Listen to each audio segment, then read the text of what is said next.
Hey everyone, it's Richard Metalfan here, bringing you guys an old school album review. And today we're going to be talking about this album's 30th anniversary, and it's from a legend in death metal, and I don't really need to go much into detail with these guys. See below the title, we're going to be talking about Legion by Deicide, the band's second album released on June 9th, 1992 through Roadrunner Records. Now, I don't really need to go much into Deicide. I'm sure everybody's heard of them. Been around since the early 90s. Classic band. I know that a lot of like death metal, they always talk about like horror movies and gore and evil shit, but with Deicide, compared with all the other death metal bands in the 90s, along with like Cannibal Corpse and Morbid Angel, Suffocation, Deicide mostly focuses on like the evil lyrics and anti-Christian and satanic stuff.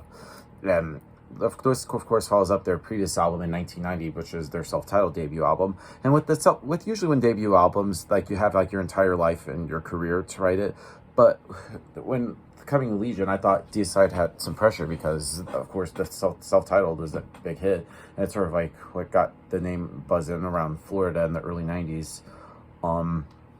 And this of course is a fucking classic, and my honest opinion, I think this is probably my favorite Deicide album. And this is one thing to note is just about like the musicianship and just the production on this album, produced by I believe it's Scott Burns, if I'm not mistaken. Like, he does a great job on this. Let's just talk about like the drums, or the vocals, I should really say from the almighty Glen Benton.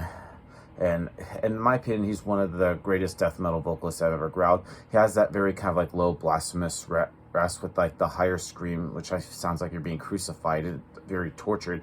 It just pretty much puts a lot of like emotion into that. And then the guitar work from, of course, the Hoffman brothers are fucking great. I mean, Brian and Eric does a really great job. Just some really fast tremolo picking and really fast speed and power chords. They really work well together. And the bass on this album is actually pretty audible compared to like the self-titled. So then Benton really has a really great groove in here, and the tightness just is amazing.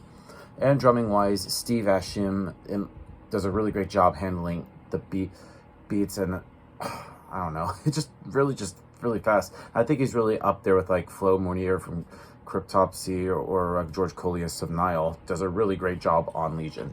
So without further ado, let's dive into this album track by track. Now, starting things off is Satan Spawn, the Cacodemon. And I think this pretty much captures what Deicide is all about, pretty much what hell will sound like.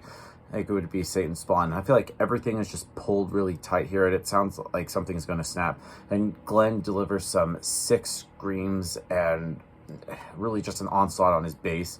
And the Hoffmans pretty much stay in time with this song. And then Steve unleashes this force of brutality and the crazy flash blasting he puts off so well. Can't even speak today. But overall, Satan Spawn, the Cacodemon, is a great way to start this album. And then we go into Dead But Dreaming.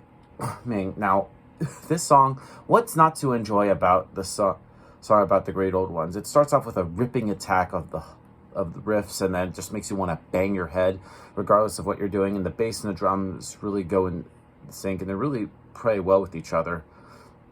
And the next song on the album is called Repent to Die. Now, this song, right from the get-go, is just absolutely flawless. And I feel like this song pretty much embodies all of Deicide's different guitar sounds into like demented riffs and slower kind of like gruesome riffs, and really just some really sick guitar solos on here. Next up, we get to Trifection. Now, Trifection is, in my opinion, has some of the best riffs on this album. Has some flaunting riffing from the Hoffman brothers, and Benton delivering some faster vocal performances without descending into absurd ridiculousness. It's just overall a really sick song. Moving on to Behead the Prophet, and also in parentheses, No Lord Shall Live. By the name of this song, it just actually captures like what the apocalypse would sound like. Is this song has some really speedy instrumentation. It gives sort of like the testament to like the sheer heresy unleashed by the song, and just I don't know, everything about it's just evil sounding and just hell raising. Moving on to Holy Deception, which starts off with a really cool chromatic riff followed by a brimstone. I feel like Holy Deception really keeps in place as one of my favorite Deicide songs of all time. And Glen's vocal performance here is worthy of an award. It just has a very sheer speed and just growling, and it just goes really fast paced. Next song on the album is called In Hell I Burn. Now, it's just song is just straightforward death metal, and I feel like this even tops like Satan's Spawn. It is the most chaotic song from Legion. Total madness, if you ask me. Revocate the Agitators up next, and it's a really great way to end this album. And no more that needs to be said when you cannot know how truly amazing the song is until you listen to it. And just, I don't know, the Symphony of Satan is probably the best Deicide chorus of all time. Just Revocate the Agitator. Now, overall, Legion by Deicide, I don't really need to go much into details with this album. It's a classic. I'm also looking forward to seeing them play this album live in September, or with the Cataclysm at Center Stage in Atlanta.